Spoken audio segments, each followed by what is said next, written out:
Bu, Sarı Gəlinin heç danışılmayan hekayəsidir.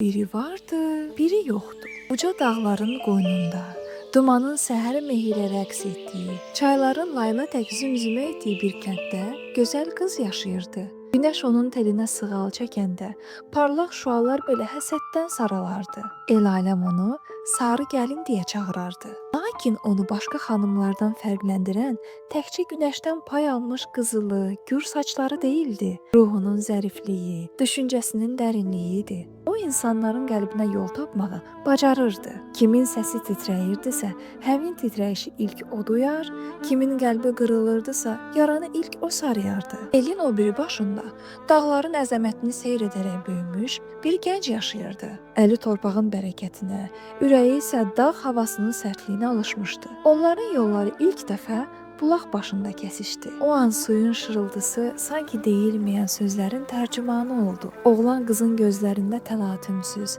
sakit bir nur gördü. Qız isə oğlanın səsində təmkinli bir dürüstlük hiss etdi. Zaman keçdi, görüşlər çoxaldı. Gah günortanın bürküsündə, gah axşamın sükutunda baxışlar danışdı. Dağlar bu sevginin şahidi, çaylar isə sirdaşı oldu. Lakin çox keçmədən el arasında dedikodu baş qaldırdı. Çünki Sarı Gəlin yad tayfadan idi və iki el arasında illərin tozu basmış köhnə incikliklər vardı.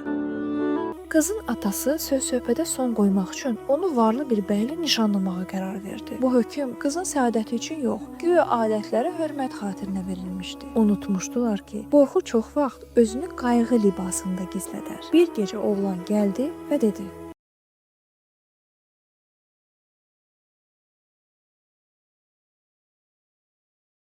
Sarı Gəlin ay işığında məhzun, amma qətiyyətli səslə cavab verdi. Qaçmaq heç nəyi həll etmir. Mən həm özümə, həm də sənə münasibətdə dürüst olmaq istəyirəm. O qaçmaq istəmədi. Bilirdi ki, səbirsiz verilən yanlış qərar yalnız iki nəfərin yox, bütöv bir nəslin taleyini dəyişə bilər. Amma susmağı da qəbul etmədi. Həmin gecə atasının qarşısında başını dik tutub dedi: Ata, mən sizi incitmək istəmirəm. Lakin mənliyimi, özümü də itirməyə razı deyiləm. Kəlmələr nə sərt idi, nə də üsyankar. Amma sözlərin mayasında sarsılmaz bir iradə vardı. Kənddə yenə şairlər dolaşdı. Kimisi qız həddini aşır, kimisi isə cavanlıqdır, keçər söylədi. Amma Sarı Gəlin həyatında ilk dəfə idi ki, öz taleyi barədə hökmü özü verirdi. Oğlan yenidən gəldi. Bu dəfə baxışlarında tələskənlik yox, hüzur vardı. Mən səni qaçırmağa yox, yanında durmağa gəlmişəm. Bu sözlər Sarı Gəlinin qəlbinin ən zərif yerinə toxundu. Çünki o qurtarıcı qəhrəman yox, çiyinlərini söykəyə biləcəyi dayaq axtarırdı. Qərar asan başa gəlmədi. Göz yaşları da axdı, könüllər də incidi. Amma Sarı Gəlin qərarından dönmədi. O getdi, qaçaraq yox, qürurla, başını aşağı salmadan, alnı açıq getdi. Onun arxasınca qarğış yağmadı. Çünki hamı dərk etdi ki, sevgi və qayğı ilə böyülmüş bir ürək qorxu əsarətində yaşaya bilməz. Amma dağların o tayında həyat